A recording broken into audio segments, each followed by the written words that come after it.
Welcome to Retro Logic. Welcome back to Retro Logic, I should say. I'm Sam Wagers here with John Cummins and special guest. Welcome back to the show, Spider Shan. It's been a while, but we are back at it.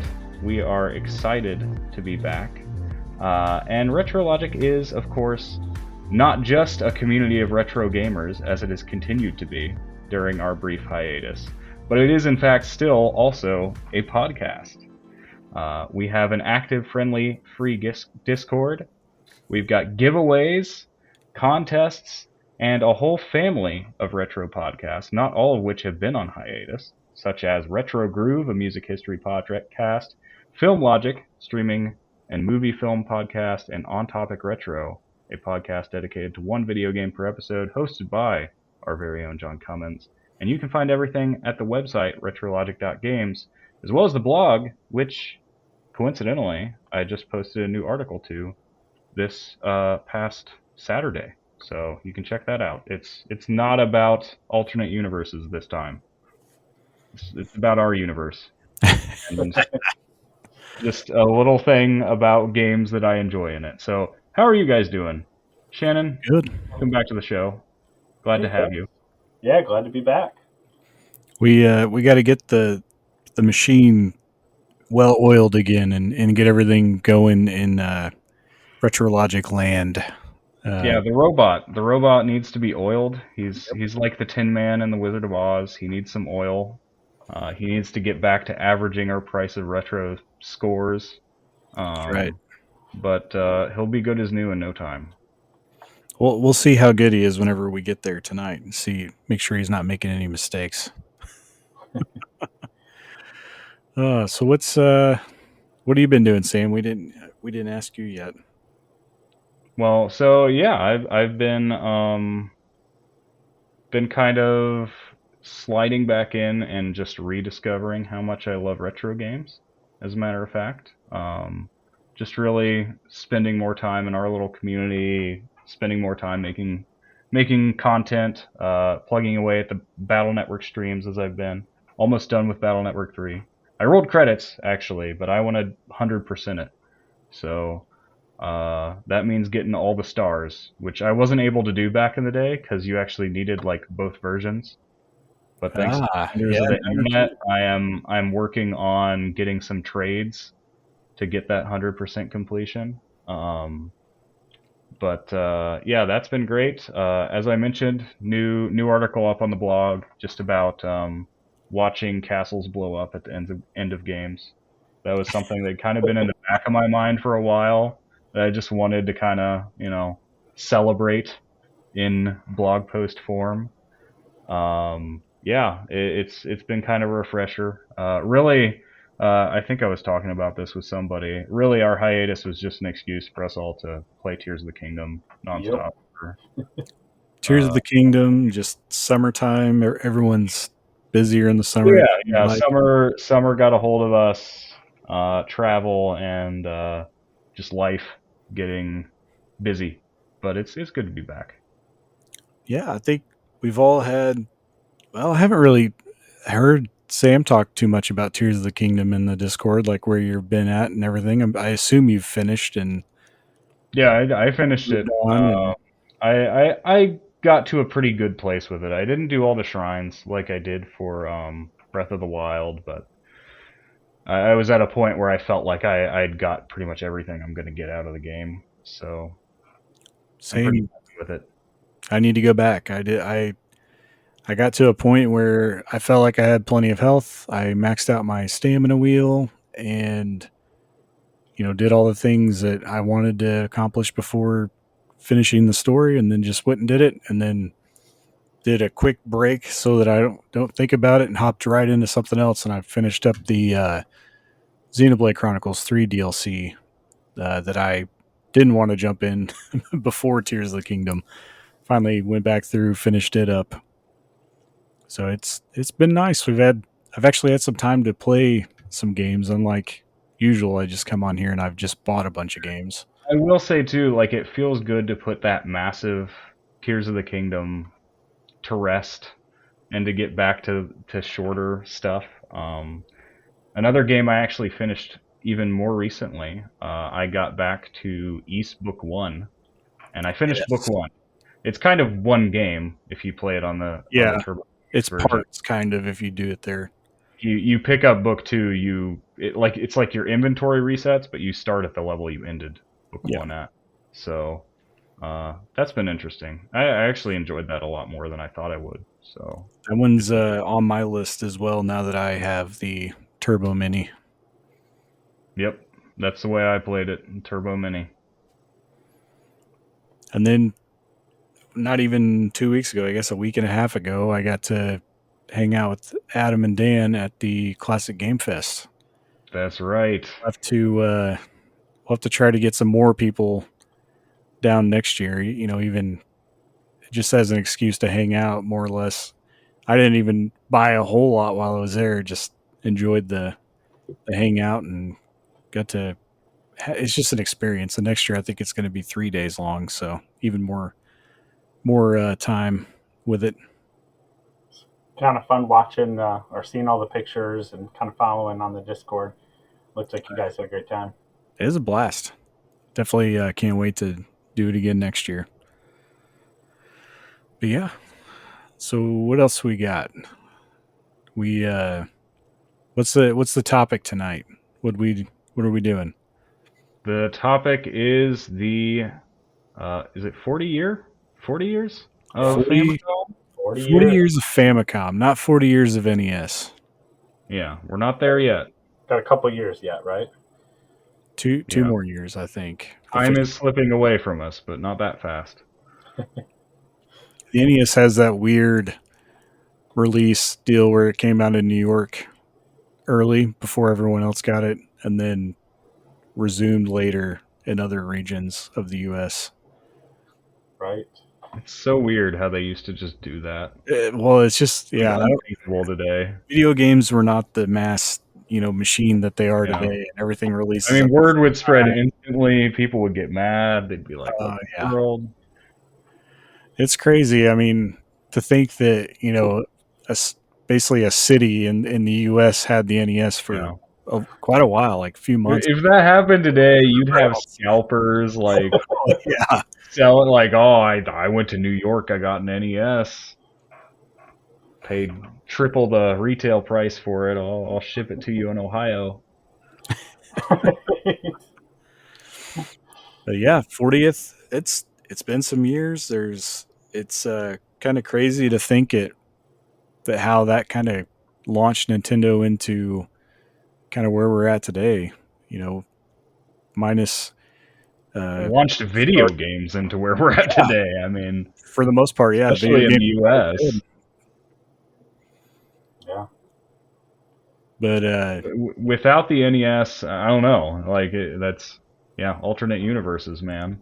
That might be the one where you actually have a more lively arcade scene, maybe, because or maybe home consoles were pretty dead, but arcades were still doing okay. True. We might have a Sega hybrid handheld. Who knows? Home console. Yeah. Instead. Sega Switch. Yeah, the Game Gear Switch. Oh, there's no telling. Yeah, but yeah, Nintendo definitely saved the home console market for sure. Atari didn't know what to do with it, so.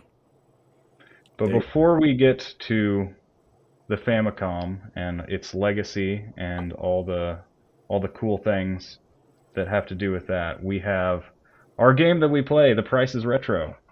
Oh yes. What do you guys say? You ready for The Price is Retro? Let's do it. Let's do it.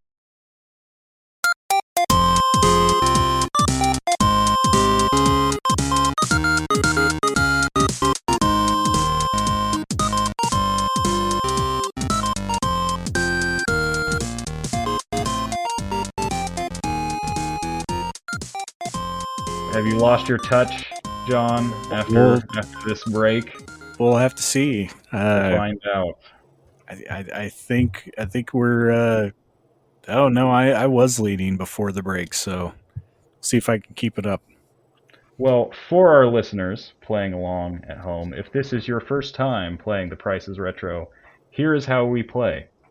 I am going to list off 4 or 5 games, and everyone has to guess how much the lot is worth in total. Whoever guesses closest to the actual value, according to PriceCharting.com, wins that round. Everyone has a list, and everyone guesses on each other's list. At the end, the player that won the most rounds wins the episode. But watch out for our robot, Deus Guess Machina. He averages all our guesses together for his own guess. And I don't remember what happens if he wins, but we don't let that happen. I think we were supposed to give out stickers, but I don't know if we ever actually I don't designed. think we ever made stickers of the robot. I don't think so. I think that's got to be on the list of things to do. Poltergeist or Ghost. But, maybe we could talk Dan into making us a robot sticker since he isn't on the show right now. Yeah. All right. I don't know. All right, Shannon, since you're the guest, would you like to go first with the first list? All right. Kick us off. So I definitely had to go with Famicom games, right? Because that's got to be the theme of the evening. So I've got 4 Famicom games that never released in the U.S. So these are Japanese only and complete in box. All of them are complete in box. So the first one, and I'm sorry if I mispronounce any of these because I do not speak Japanese. And yeah, so I'm sure I'm going to butcher these names. But first one is Parodius Da, 2 words, with an exclamation point at the end, apparently. The second one is Valkyrie no Boken. Third one, hopefully I can pronounce this one correct. It's just called Donald Duck. And the last one is Konami World, the first Konami World game, which I think is also called like Wawa World or something. It is. YY. Yeah. YY, something like that. Yeah. So those are my 4. All right. I'm going to say 125. Okay. I am going to go for the classics and guess for 300. All right. Wow. Ooh, we might have to check with the robot on this one. The total for the 4 games is $218. Okay. Let's see. I think that actually does go to the robot. Yeah. Oh, Yeah, he's man. going to be very close. Yep. All right. Apparently, The robot wins that one. apparently he's been training. He has. He has.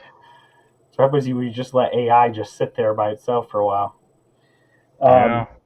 So Proteus Da is $50. Valkyrie no Boken, $38. Donald Duck, $35. And Konami World is $95. Ooh, that one got me. Yes. So, and those are all games that I'll be kind of chatting about later on as well. So, Yeah, it's interesting with the Japanese retro market because a lot of it isn't actually valued as high, except for those that have become like sought after imports. I think it's also a saturation issue. Like, Yeah. I think they manufactured a lot more of these games in that market.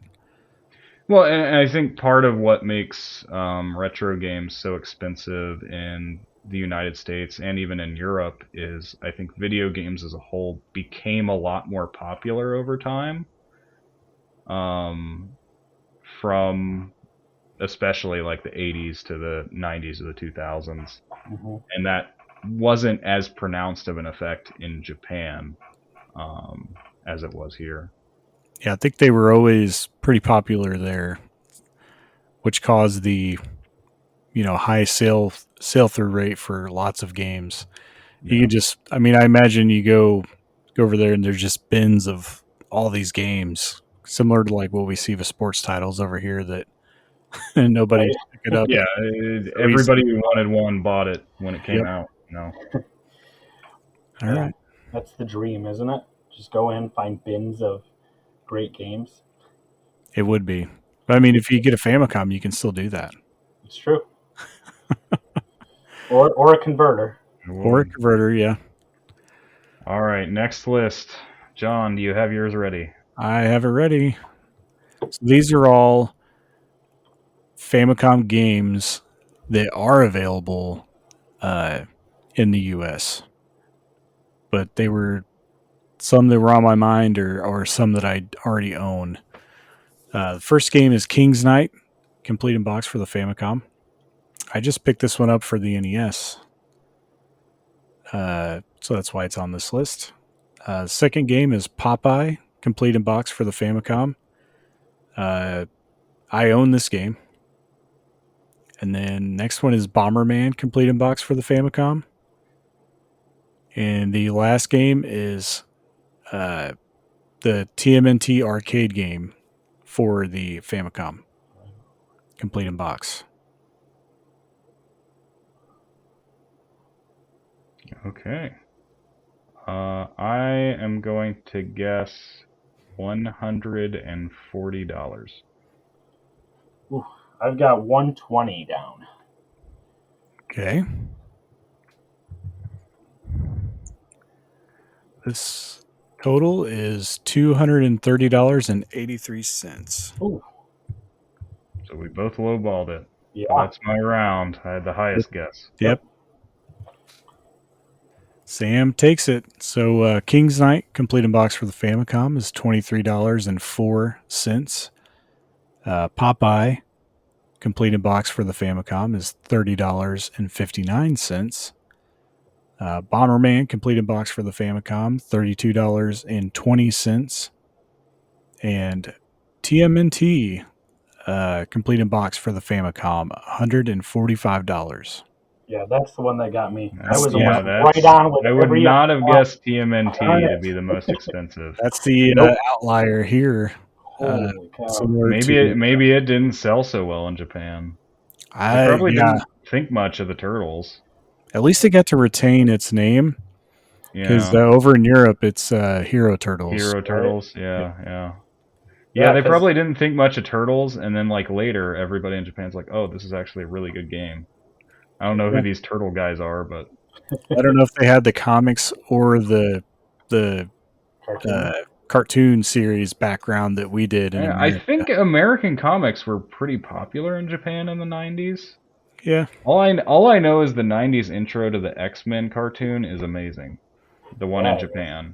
It's if you've seen it, look it up on YouTube. It's like even better than the American one, and the Which is American one's already good. pretty good.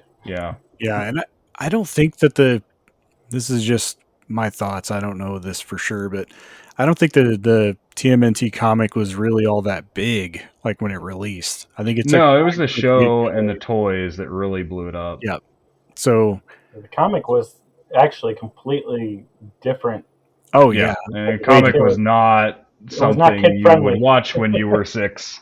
I mean, I think the comic had some successes, and that's what led to the TV show and the toys and all that stuff. But I don't think the comic was. I mean, it wasn't near as successful as those things. So it'd be kind of odd if Japan was really hanging on to the comic book as their. And Right. again, that might be why it's so hard to get a hold of. All right, Sam, it's your list. All right, my list has nothing to do with Famicom. There aren't even any Famicom or NES games on it. They do all share a common word, so there we go. I'll just get right to it. First up, I have Amazing Spider-Man versus the Kingpin for the Sega CD. Oh crap! I Complete just in box. looked this up last night. And now I can't remember. Second, Amazing Island for the GameCube, also complete in box. You better have Amazing Penguin on this list somewhere. Third, Amazing Tater for the Game Boy, loose. And last, Kirby and the Amazing Mirror for the Game Boy Advance, also loose. No Amazing Penguin. Dang it. Let's see. Is it my turn to go first? Or no, I went first on. Yeah. Yeah. All right. I have 320. 320. Okay. Okay. I think I'm going to go 400. 400 for John. Okay. So the total value is $689.41. So John takes it. I thought this one was going to Both be. low. I was trying to play a little bit safe, but I figured this one was going to go over. So it kind of Mhm. made me think that I just needed to be a little bit higher than. So Than me. which one do you think is propping up the value? I know Amazing Tater is pretty outrageous.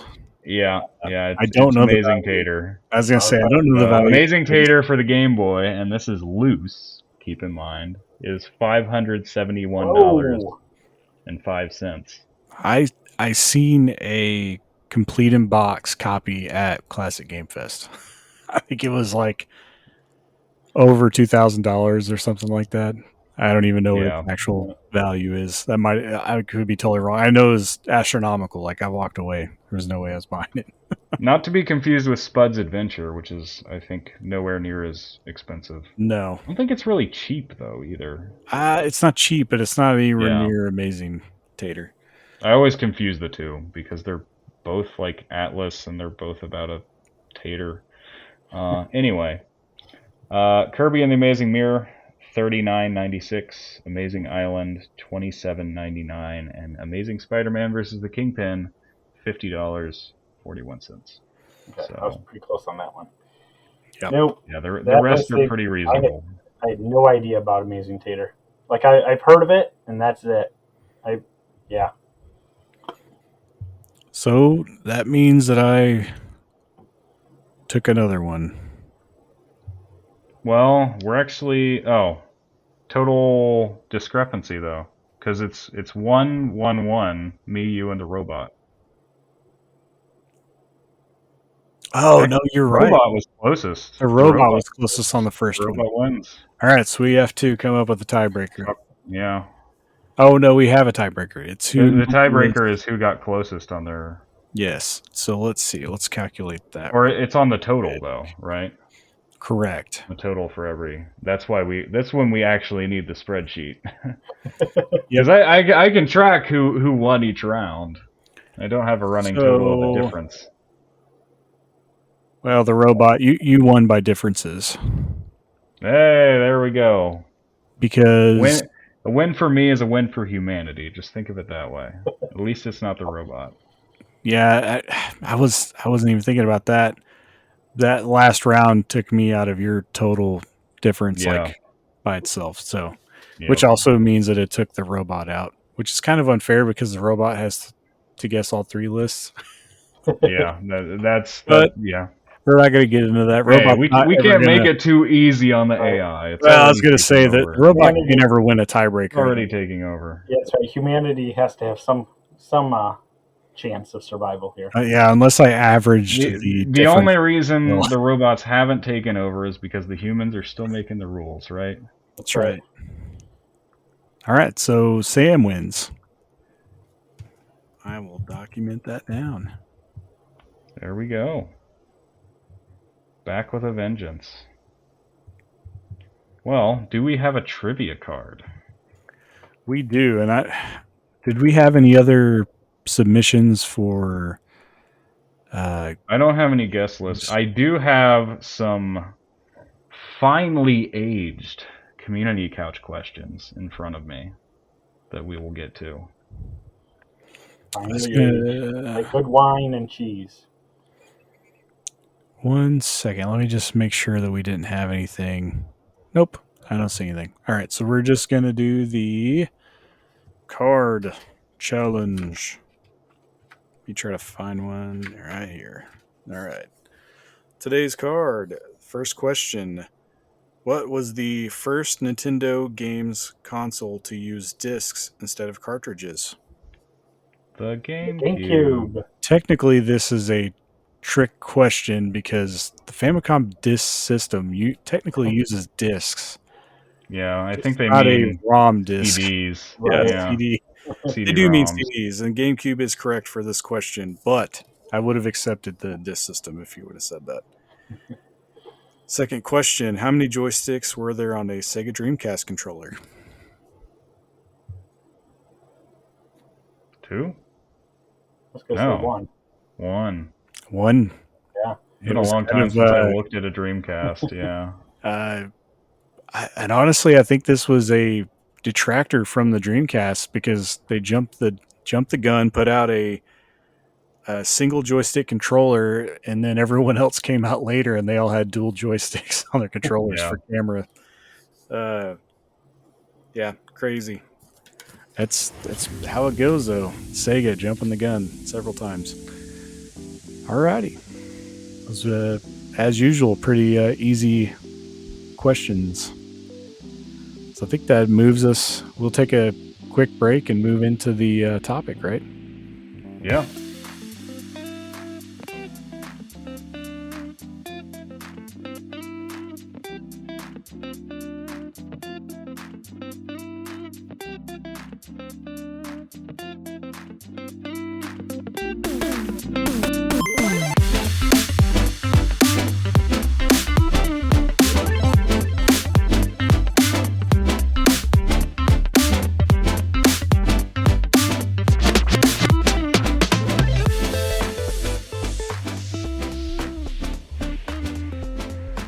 All right. Welcome back. We have a pretty straightforward topic for the night. We're talking all about the Famicom and its 40-year history. Speaking, of course, as Americans who did not experience the Famicom directly, but the NES, we'll be looking at specifically some of those games which released for the Famicom, but didn't quite make it over here, at least not initially. So quite a few games come to mind. Well, let's just get right to it. What's the first one that you think of without thinking too hard? For me, I have to say Famicom Wars, just because. Well, for one, we just got Advance Wars 1 and 2. I guess is it a remaster? I guess technically, kind of Yeah, reboot camp. reprint. Same maps, new graphics. Yep. But no, I mean this is kind of this lineage of Wars games start with the Famicom. Yeah, So, well, we recorded a ill-fated episode on Advance Wars, and in that we talked about the series' weird region exclusivity history. it does have that. Yeah, nobody, as it turns out, nobody got all the Advance Wars games. No, At not a single. and at launch. Advance Wars 2 famously was actually, and part of the reason Advance Wars 1 and 2 was the reboot was the first Advance Wars didn't release in Japan. Yeah, not till later. Yeah, and so it released as 1 and 2 together. Yep. So it's strange that whole history. Yeah, I haven't had a chance to really play any of the earlier games pre-Advance Wars. It does seem to me that the series really kind of found its identity at long last with the Advance line.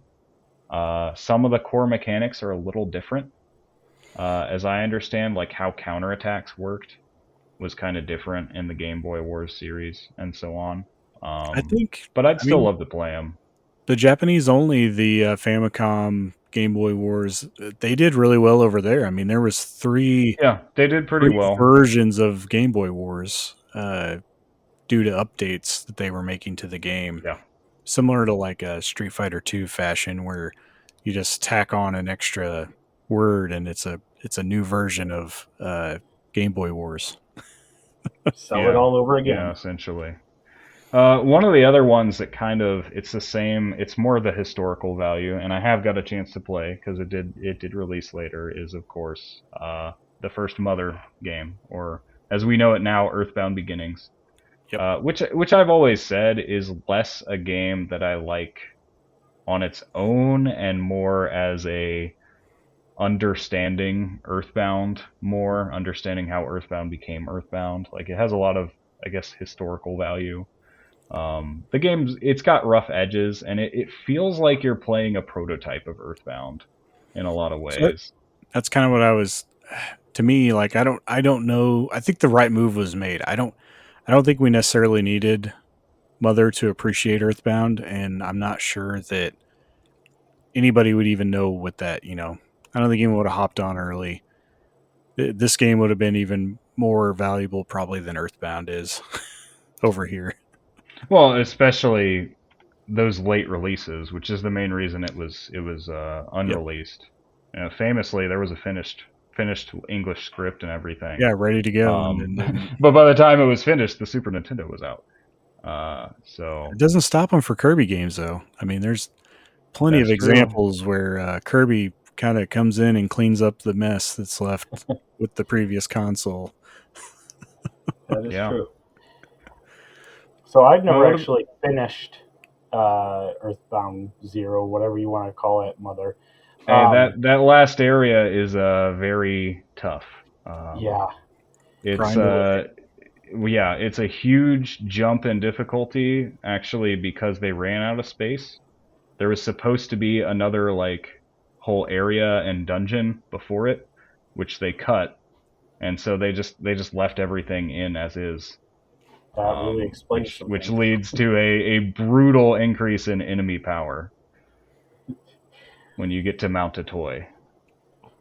That explains it. And Eve is pretty much the band-aid over that wound, where you get this temporary, super powerful robot ally. It Robots works. taking over. There we are again. It's all about the robots. That's right. Mm-hmm. Well, I guess Shannon, what's your game? We'll do I that was going to first. say, I had a good lead into robots, but I don't want to well, skip you.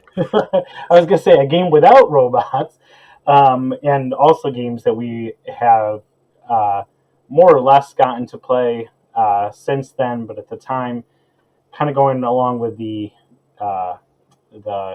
Famicom Wars is Fire Emblem, the first couple of Fire Emblem games, which introduced characters that we didn't see here until Smash Brothers, Marth and Roy, and Well, so not Roy, not not Marth. Roy. I'm sorry. Yes, Yeah. Yes. those were the Super Famicom. Sorry, but yes. So those games have kind of since been released, kind of remade for the DS, correct? Am I remembering correctly? Was it DS or 3DS? Yeah, DS had a remake of Shadow Dragon, and of course there's the one on Switch, Yeah, which the is Switch is just a a remake. very much the NES game. Right. Yes. And there's the 3DS of Echoes, Fire Emblem Echoes: Shadow of Valentia, which Is the remake. very underrated. Yeah. Very underrated. I actually think it is the best Fire Emblem game on the 3DS. I think it's better than Fates and Awakening. Nobody ever Most talks about it. most It is people a will say remake Awakening of because it was fresh. it is a remake of Fire Emblem Gaiden, which is the second Fire Emblem game. Well, I gotta wonder if they had come over here, if they would have become a hit later on, here in the 3DS days.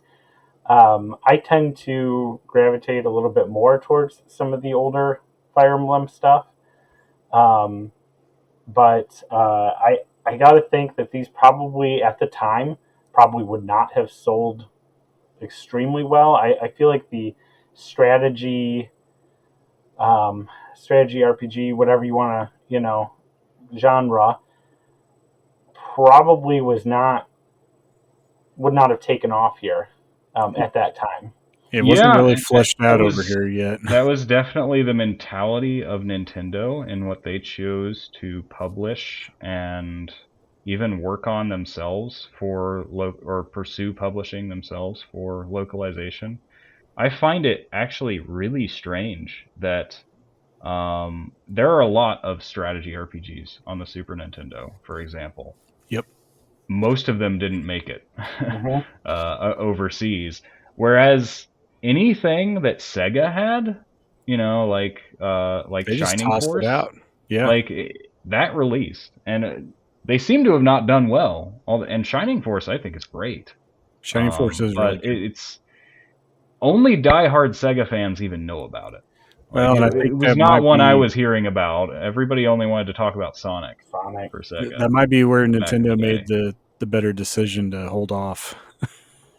Yeah, unfortunately, like it pains Yeah. me to say it because I'm like these are great games that I would have loved if I knew about them.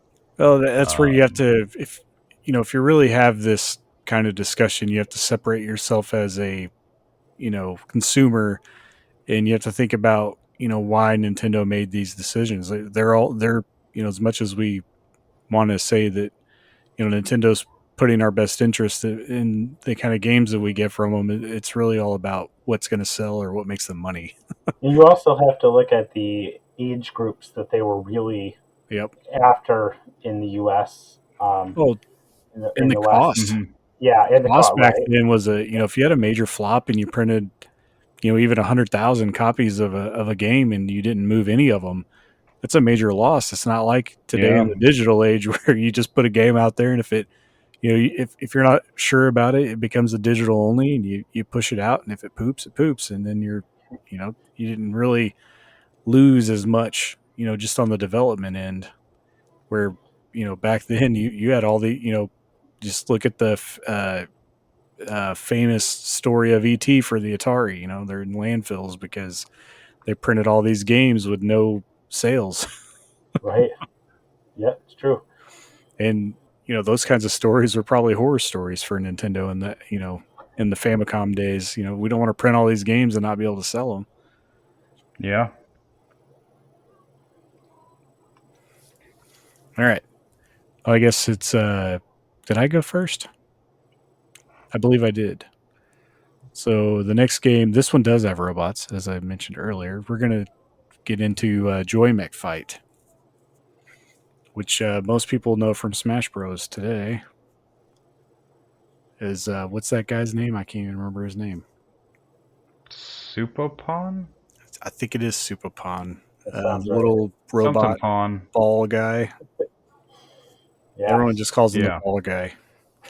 Ball Guy. Ball guy. Not to be confused with Balls 3D. Yes. Not a game that needs to be released anywhere ever. This was kind of, looking back, this is probably like proto fighting games altogether. Like, Street Fighter kind of gets all the credit for jump starting that, but this is a very functional fighting game for the Mhm. NES. Like before fighting games really had taken off. And if you watch it, like the animations and everything's pretty good for I mean, the NES was not a powerhouse, so like it kind of struggles to me with fighting games just due to processing power and the kind of, things that we're used to today with fighting games were not happening on the NES. There's no way to make it that smooth and have input the way it does. I can't think of any other games that really released before it that really kind of tackled the 2D fighter. No, I was trying to think about it. If there is any, it might have been.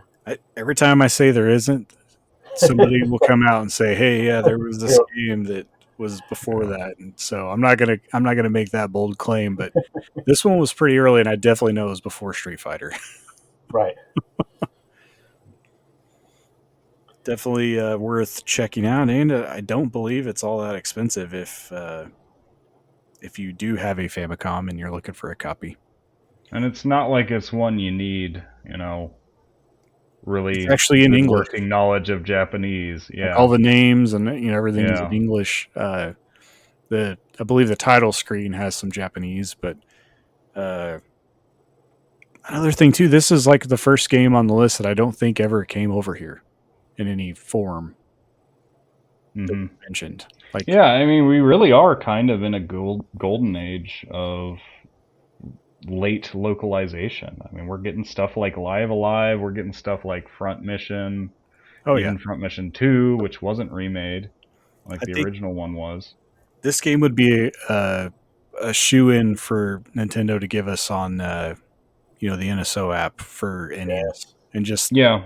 like, I don't even think there's no real translating needed. You just kind of throw us a bone. Yeah, and like, because they've even done that with Panel de Pon. Like, that's on there. And it's, they've done a they few just games are now. like, if you can find your way through a menu, we're not going to withhold that from you just because of the smallest language barrier.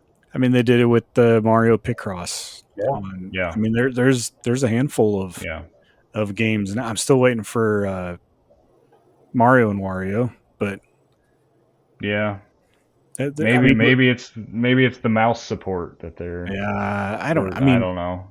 We're getting there, is what I'm saying. I think they're still missing a handful. The thing is, you could do it with gyro. You can move a mouse cursor. Oh, you could totally do it. It probably would work better than Kirby. Better than the actual SNES mouse. or the SNES mouse.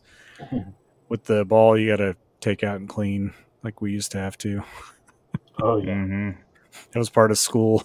Before you started your computer class, everyone get your alcohol wipe and clean your trackball out. That's right.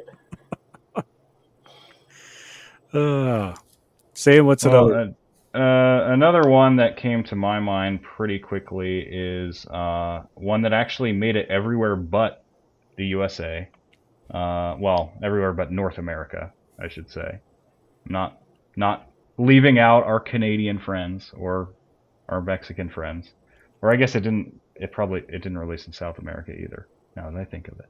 But it did release in Europe and Australia and Japan, and that is the first Hebereke game. Hebereke, or Hebe, is the erstwhile mascot of Sunsoft, who had all kinds of games spanning all kinds of genres in the NES and SNES and PlayStation eras.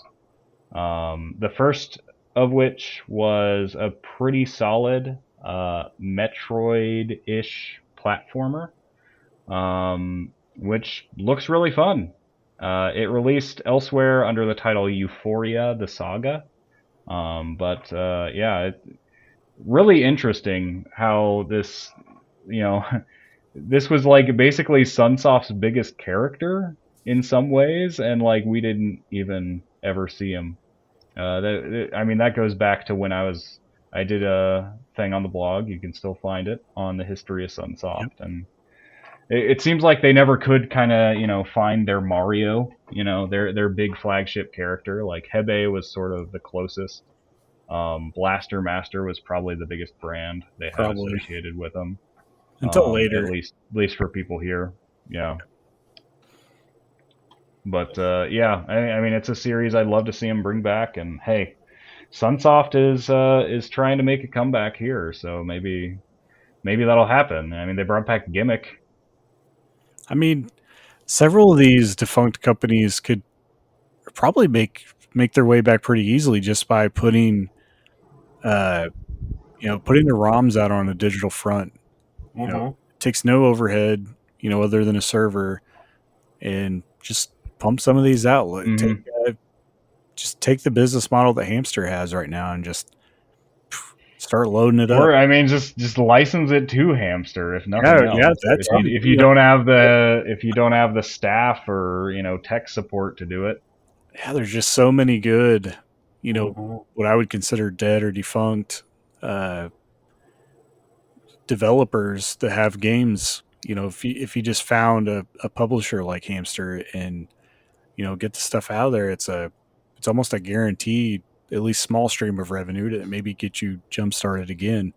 The digital front kind of like, I don't care for it as as only being available digital, but it does kind of work in a developer's favor to an extent that you don't have to produce physical media and take that risk. Right. Yeah, it's kind of a low risk, Yeah. high reward possibility. You know, you're Oh, not going especially if the game's already made and you're just right. getting it back out there. But, all right, Shannon, you got another one? Yeah. So the next one that I kind of wanted to mention was the Konami world that I brought up before. So this game just has always intrigued me from the moment I heard about it. Not anything that I was aware that I was missing out on as a kid, but it is basically all of Konami's or a bunch of Konami's mascots together in a game, and you are. I'm trying to figure out how to describe it because you're almost taking levels from a game from one of their other games and putting these characters in, almost like an NES remix type situation. Only you have, Simon Belmont, and you might have Mikey from the Goonies or King Kong, because those were licensed games that Konami did at the time. And so you're just yeah, anything you could think of that Konami did. You basically start with either Konami Boy or Konami Girl, I believe. You pick one, and then you save the other mascots and characters from the other games, and then you can play as them. So this just sounds really cool, and I'm kind of bummed that we didn't get it, because who wouldn't want to play a game with Simon Belmont and King Kong in it, and Mikey from Goonies for that matter. Not only that, but just think of how ahead of the times they were, giving you the option to play as a boy or a girl Yeah, pretty early on. Yeah. It's yeah, not I like feel like Harvest Moon where you got to buy a whole separate game Yeah, for buy a that. whole different game to play as the girl, and you had to wait I think it was usually like a year for that second version to even come out. true. Yeah. So there was a sequel as well, which also looks, it's more of the same, but also looks pretty cool. And yeah, so I think that is still something that I'd love to see today. Although I'm sure they no longer have the rights to use Goonies characters and Probably. Universal King Kong and things. But even if you took some of that out and just used the ones that they straight up still own, I think it would be a lot of fun. Like a pachinko character.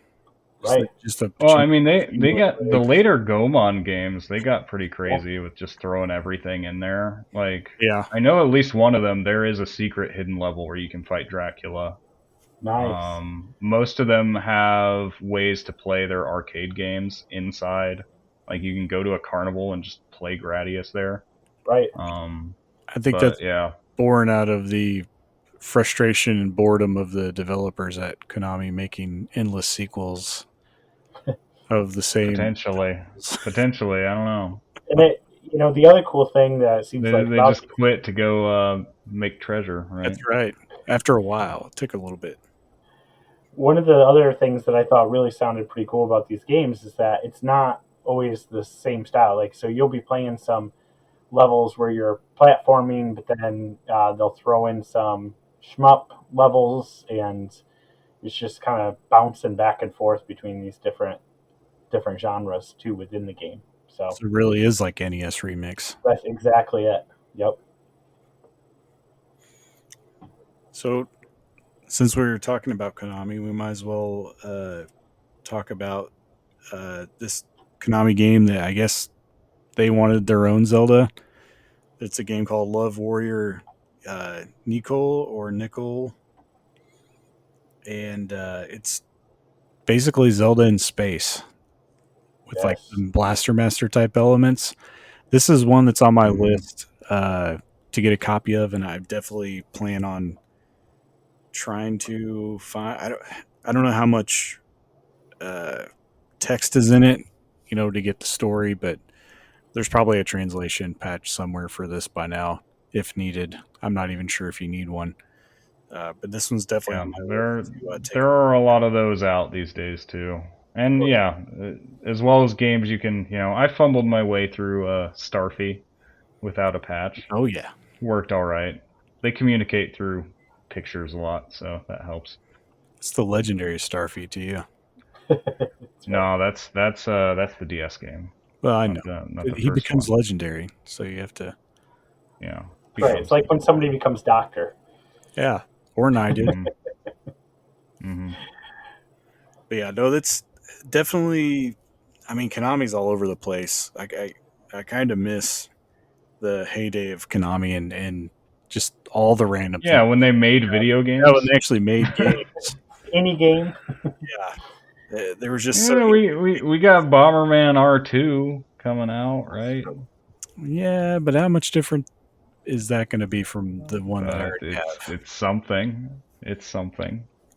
I You know. just probably will buy that anyway, just because Konami needs money. Apparently, I'm surprised at that. Don't encourage their bad habits, Well, John. I'm surprised that this new Bomberman game isn't like a crowdfunded. Yeah. I mean, it is Bomberman though, so I mean, you were always going to buy it anyway.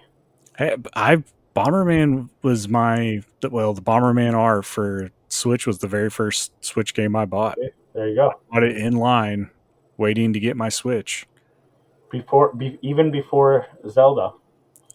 I bought them both at the same time, Oh, okay. but I had Bomberman in my hands while I was waiting in line, so I count that as first. Well, there you go. And I had my Pro Controller in my hands while I was waiting in line because Best Buy sent that to me the day before the Switch released.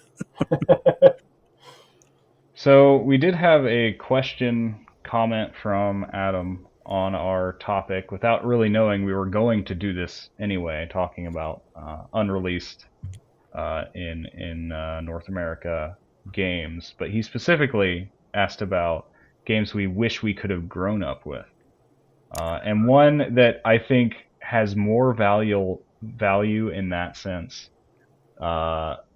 probably than I would actually get out of it today, is a game called Barcode Wars. This was a separate kind of standalone device called the Barcode Battler that released in Japan, where basically you would scan barcodes and Yeah. Pokemon. Like you would scan a barcode and you would get a Pokemon that way. It's Yep. like Pokemon Go way before its time, right? Essentially. To me, it more or less with the physical aspect reminds me of Monster Rancher, where you had to put CDs in your PlayStation to get new monsters. And so the Barcode Battler 2 had the ability to interface with the Famicom.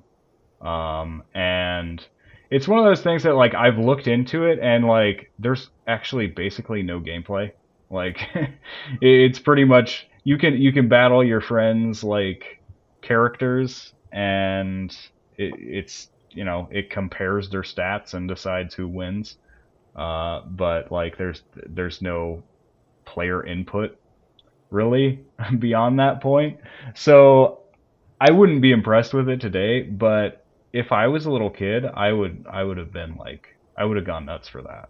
This the same time when like Tamagotchis were huge. Like your Tamagotchi didn't do anything, but everybody had one. Everybody loved them. It's the same thing. It's like, oh, I got this little monster and he's my best friend now. Here we go, Sam. I got him from a cereal box. You can get a Barcode Battler and looks like four or five different. Oh, these are books to go with it for $200. Oh, book of all the barcodes. I'm not sure. They might have barcodes in them. I don't. They don't open the books, but it's definitely this is the Barcode Battler 2, and it's it almost looks like a device where you play two players and you stand on both sides of it and go head to head. Flipping through the books, scanning as fast as you can. And the screen that's like built it because it's LCD. It's not like a yeah. So it's like The original was basically a standalone device. It was yeah, like buying a little Tiger Electronic or something. But this that's was how this one one that is. you But the screen yeah. looks like the Pokemon trade lobby. Actually, what I'm looking at, it's kind of crazy. I was curious. I had to look up and see if you could even buy one of these. Oh man, it is. It was like a standalone deal. The books have cards in them, and it looks like a credit card slot on the bottom, like a slider, and you can scan all these cards to get different monsters. That's pretty. So basically the e-reader, you know. It is, yeah. This is the proto e-reader. I thought the e-reader was so cool, man. It I had an was, e-reader back in the day. man. I might buy That's this. the first time I ever played Clue Land was on the e-reader. We're gonna see pictures of it arriving on Discord at John's house before we know it. You might. For $100, and it comes with the box and everything, and some books, and looks like about 20 or 30 cards. I might be able to swing that. Street Fighter ones. They got Street Fighter cards for. Yeah, that's the thing too. Is they did a lot of crossover stuff with different codes would give you. I think there's one that has multiple characters. There's a Zelda one. No, two, Whoa! Okay, now you're speaking my language. Yeah. I might be buying this like right now on the show. It's $100, but it's in the box. That's right. The retro. You heard it, folks. The retro logic effect live. Although we're not live, but we're recording. You can get monsters from Zelda. They show like the. Is there an Octorok in there? No, it's the Phoenix and the Goomba, the plant monster guy. Yeah. So we're talking like boss level here. Yeah. Oh man. All right, we got to talk more about some other Famicom games before I get too sucked in here. Side note. Oh, how about Jesus Dreadful Biomonster? What's that? Yeah, explain this. I don't know how to explain it. There is a game that released for the Famicom that has a title that some people translate as that. Jesus is the name of the space station. That's what I discovered in my research. It's like an adventure horror game, I guess.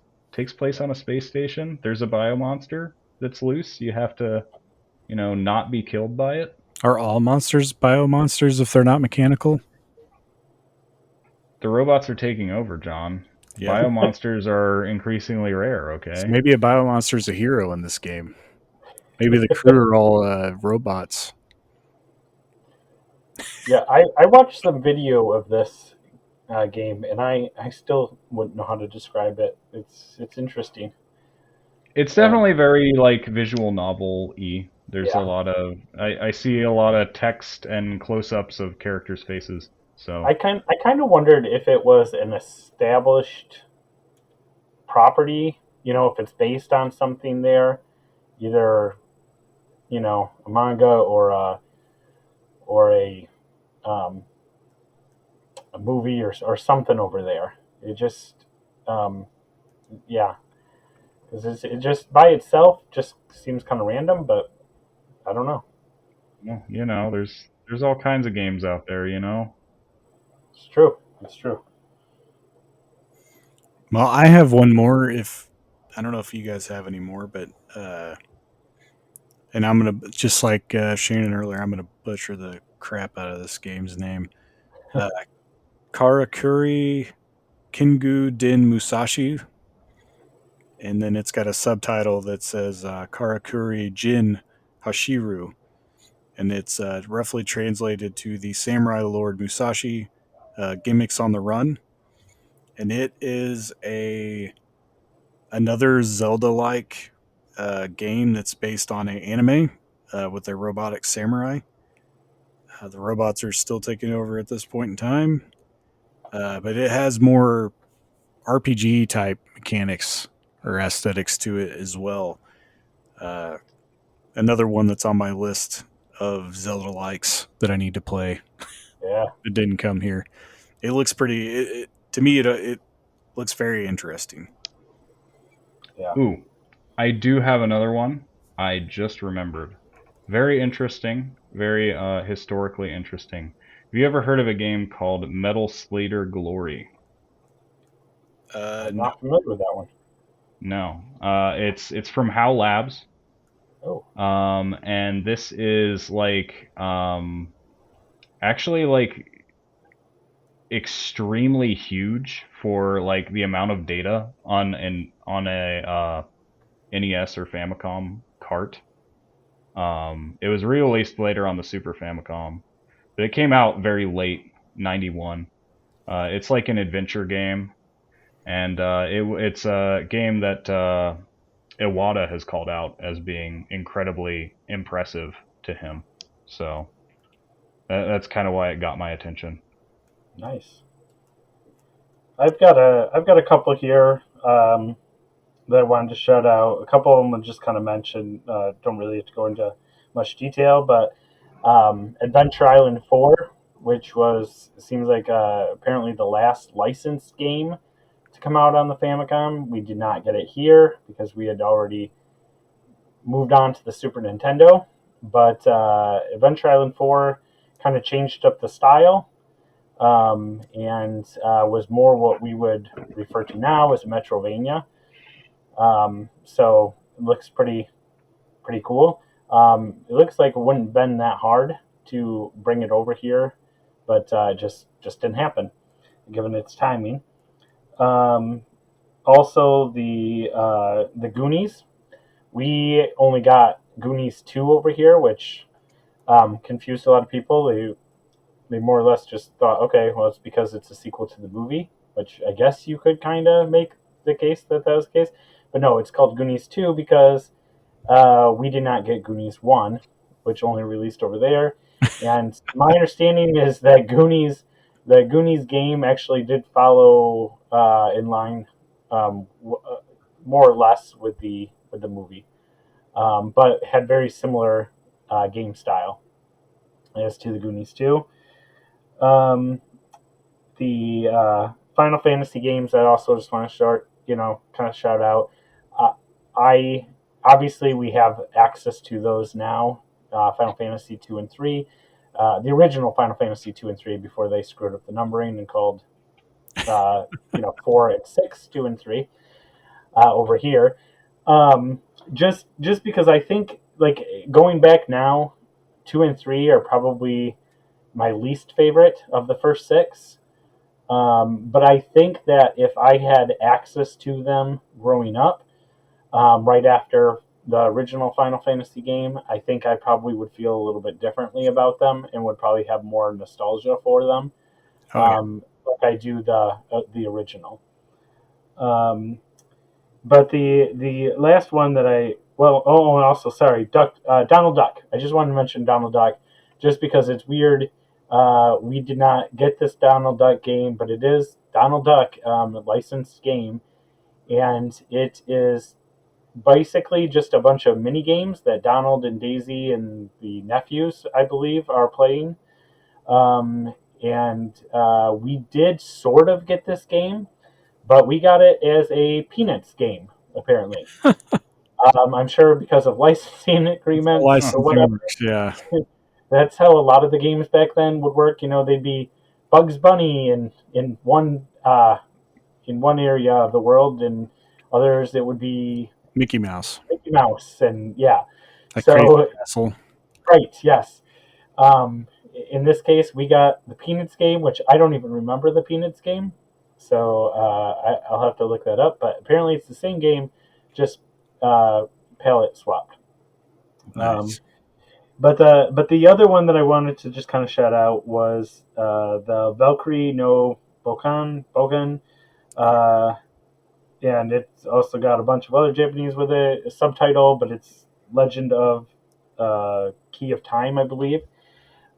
So John and I did a episode of On Topic Retro where we talked about which Valkyrie game was that? That was the one Sequel, the Super Famicom. sequel, yeah, yes, and which has a very different, more arcadey style.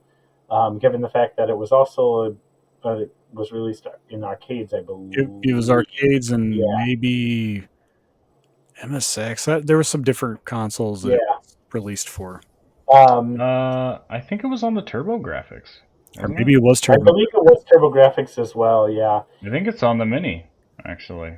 yeah. So this one is the prequel, and it is more of a Zelda-ish type experience. Um, it is. I will say that I did. I had to check it out, so I have played it, and it is crazy hard. But it's also one of those games that I just every now and then I just get the urge to kind of play and just try to figure out what in the world is going on. But yeah, it is brutally hard um, game, but it's also kind of a lot of fun. Yeah, it was So I'm trying PC to Engine. remember. Okay, PC Engine. Did you end up picking up a copy of that, John? I did. I have a copy of it, and then I also have the English ROM to be able to play it handheld. Yes. Um, so I don't know if you've had much chance to dig into it at all, but I keep coming back. I can get a little further, but I'm still nowhere close to the end. I'm sure, and it is, man, it just wrecks me every time I think I'm making any progress. I just get swarmed randomly by enemies that I just cannot fight off. It's It's brutally hard. yes. You can buy items in the game, but you can only buy so many, and so like you have to be selective of which items you feel you need. Even like to sail between the continents and stuff like that, you have to have a boat, but the boat uses up an inventory spot. So Ha! um, it's Everybody just keeps a boat in their pocket just in case. right, exactly. Um, Hmm.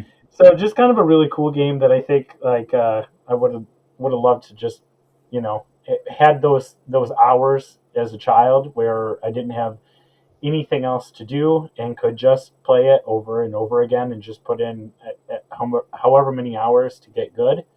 But yeah, it's just a fun game to keep coming back to. The challenge is real though. One more that I have that I just thought of, uh, and that is Armadillo. I don't know if you guys are familiar with Armadillo, but it's a platformer that is very. It gives me Doki Doki vibes as well, Mm. where you All play right. as a little armadillo guy. Definitely check it out. It's really cool. Also, I guess a quick shout out to the many shmups that we did not get over here. Oh yeah, Some are well, which are quite strange, um, but also kind of quirky and weird and kind of fun.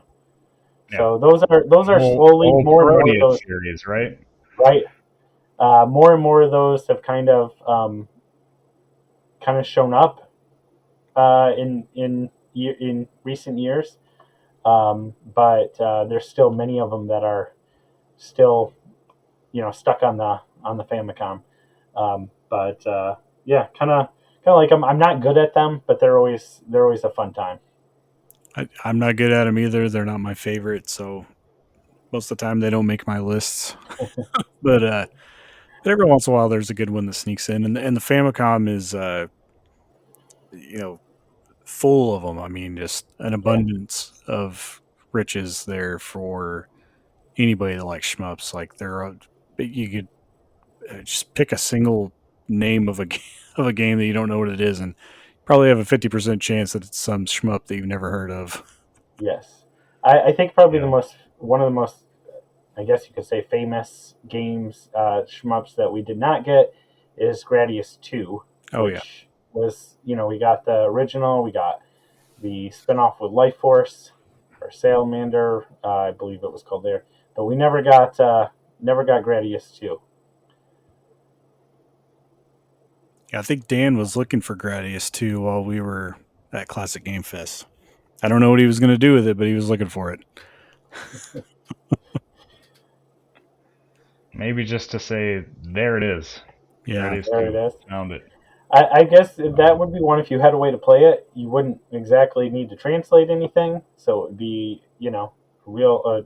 If you love shmups, it would be easy enough to pop any of them in and play them as long as you had a way to. Shmup is the universal language. That's right.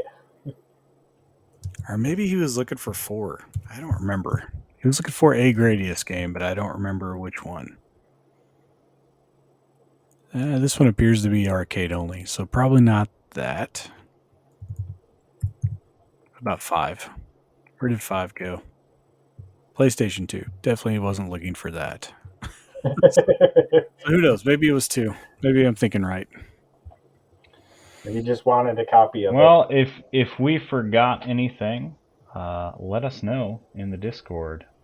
If there's something we're missing out on, something we're missing out on from not being able to play it when we were young when it was released. Yeah, do that. Because Retrologic's not just a podcast, it's also a whole community.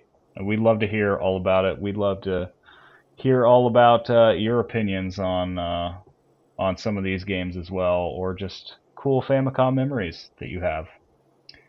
We do have, just as we close out the show, a couple of finely aged community couch questions. I really had to dig. They fell underneath the cushions of the community couch, but they're there. They've been waiting for us all this time, patiently for our return, like little puppies. Dust bunnies. Dust puppies. Dust puppies, yeah. In the community couch, so I think we need to take care of them. So, Flightsy asks, what would a werewolf society be like? Asking for a friend. Full of fleas. I don't know. That'd be kind of weird. I think this depends on like the kind of werewolves. Like how serious is it? Like, is this like OG Wolfman? Like, you gotta chain me up when it's a full moon, or like, are they able to kind of get like, does the full moon become like just like a holiday? Like, let's all get a little crazy and party, or does it become like, yeah, we need to like take some serious safety measures so that nobody gets hurt? I mean, if a civilization, you're gonna werewolves, schedule things around those full moons. I guarantee you that. Yeah, that's what I'm saying. Is like, if you're able to become a civilization, does that mean that you're able to maintain your consciousness whenever you're a werewolf at that point? Well, it just means you're able to successfully do all the things civilized people do in spite of being a werewolf. Yeah, but if everybody in there is a werewolf, and every full moon you just totally destroy everything, it's not really a civilization anymore. Here's an idea. Get rid of the moon. Yeah. Just get rid of the moon.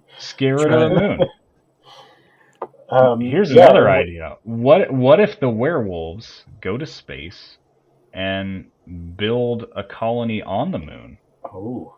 Would they be werewolves all the time or none of the time? Would they turn into werewolves on a full Earth? Possibly. I think in Dragon Ball they destroy the moon. They figure out a way to blow up the moon. Oh yeah, they do that in like episode 3. Yeah, because that's like the same thing. It's not a werewolf, but yeah, that's a hard question to answer. There's too many variables. I think. First thing they'd have to do though is destroy all silver bullets, like melt them down and get rid of melt them down, and yeah, that's right. Or would they be using them against each other? Yep. Oh man, to become the head of the pack, right? The sheriff has the silver bullet gun. Maintain peace. But then he would be a werewolf too, so would he be able to operate a gun? Maybe. Like I said, depends on the type of werewolf. What do you eat in a werewolf society? All meat. Like you're going to a werewolf restaurant in a werewolf society. I guess there's no vegetarians, so Yep, you gotta like your raw meat. Yeah. I think we picked all that question off the bone. I think we need All right. the next We one. have Pick it up one the bone, well remaining done. question, also from Flightsy. Can night begin before the sun sets? Hmm. Daylight Depends on if it's daylight savings time. savings time. I mean, I feel like if you go to the extreme, like if you're way up north and the sun's still up at 2 a.m., like you can call that night. I was going to say, I'll allow that. The thing Parts I of won't allow Alaska. is people who will call a time after noon and act like it's still morning. Like I don't care how late you sleep in. Afternoon is afternoon, man. That's right. It's right there in the name. I don't care if you just woke up. It's not morning. I was going to say it all depends on if you refer to night as the lack of sunlight or if it's a time for you. But that's the question. Which Yeah. is it? To me, I consider it a lack of sunlight. I don't really care what time it is, but if the sun goes down, it's nighttime. Man, so like during the winter, 5 o'clock nighttime. Yep. But during the summer, it's not nighttime till like 9:30. No. And this is all strictly based on my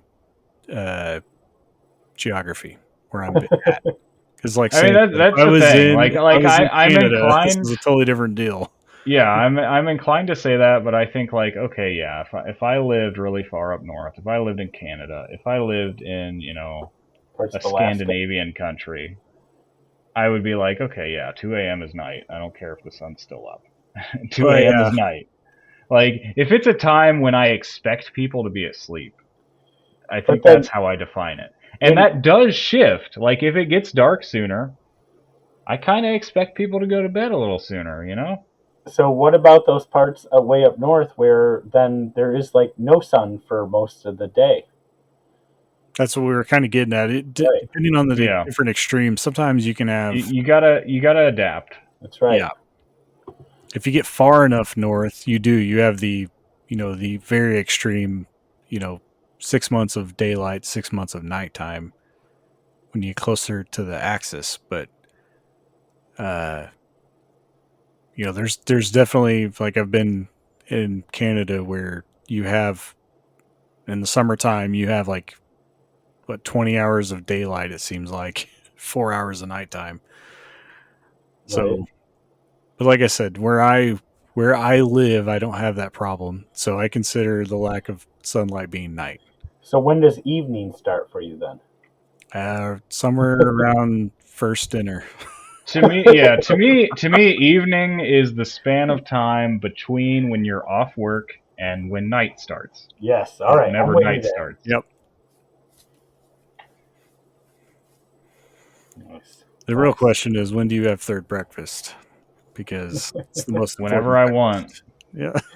Yeah. Whenever I want, man. Usually after coffee. Coffee is usually all three of my breakfasts, like in a row.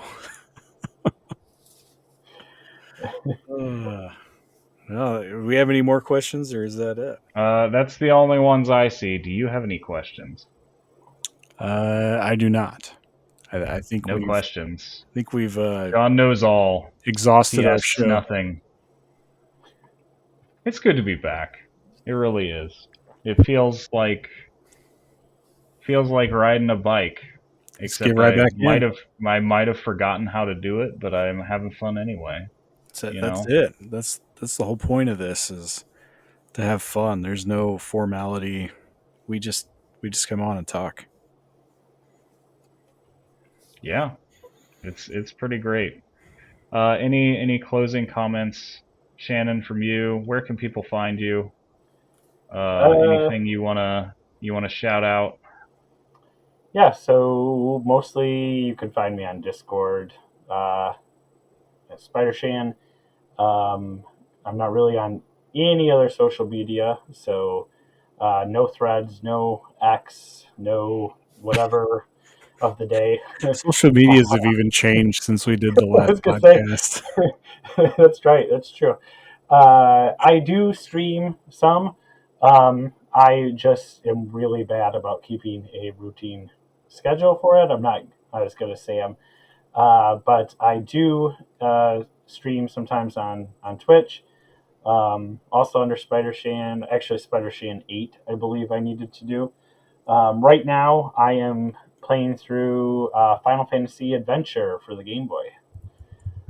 So you find me there, and then I post up afterwards onto YouTube. Although sometimes I wonder why I just don't stream right on YouTube, but maybe someday we'll see. I've actually made that move. I should probably mention that. My streams are direct to YouTube now. I was archiving to YouTube anyway. That's the main reason for it. Yeah. So if you are wondering what happened to Battle Network streaming, that has moved to my YouTube channel. That's Third Strongest Mole on YouTube. It's going to be under the live section for the more recent stuff. It's all on the playlists too. I keep those playlists up to date. I try to do that. It's been easier, so I think it's working well enough. Discord's always really the best place to keep track of all that stuff. We have a channel for people to promote their stuff too.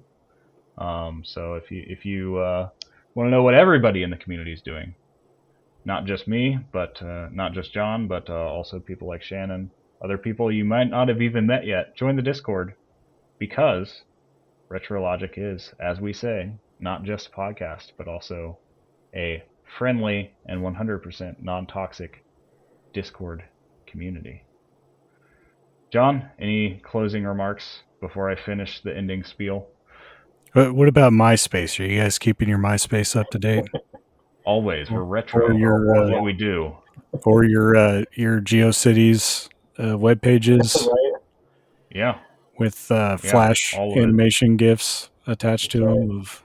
You can fax us at 055 something. No, Don't forget our beepers. Yep, pagers. Yeah. We all have pagers again. It's 1995. We could only wish, because then we'd be all experiencing Super Mario 64 for the first time. Again. There we go. No, I'm good. It's good to be back. Can't wait to do another one. All right. Well, thank you, John. Thank you, Shannon, for being here for the podcast, for being on. It's always a great time. And thank you, listener, for listening to the Retrologic podcast. We are proudly part of the Nintendo Dads family of podcasts. If you like what you hear, you're welcome to jump into our friendly and 100% non-toxic Discord community. You can find everything on our website, retrologic.games. Have a good night. Bye now. Bye.